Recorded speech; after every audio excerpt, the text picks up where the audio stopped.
Okay, here we got spider curls. So for the spider curls, you're gonna get on an incline bench. Got chest supported into the bench. You're gonna take the dumbbells and rather than having them like be straight underneath the shoulders, you're gonna go ahead and you're gonna move those forward just a little bit. This is gonna help ensure that you're not driving your elbows backwards and then curling the weights up.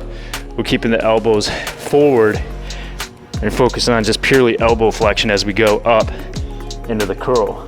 When you get near the top, hold, squeeze the biceps at the top. Should feel really good contraction right there in your biceps, okay? Again, biggest thing I see with this drill, or with this lift, sorry.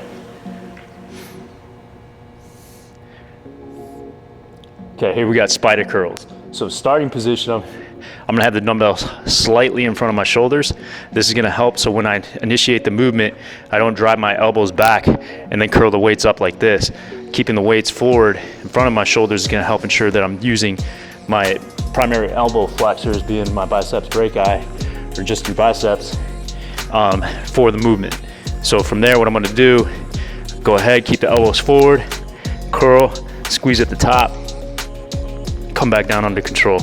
Should feel a nice little contraction right there in your biceps once you get to the peak. Again, make sure the elbows aren't going back as you curl up. We're gonna keep the elbows stationary right where they're at and focus on just getting purely elbow flexion as we go through this lift.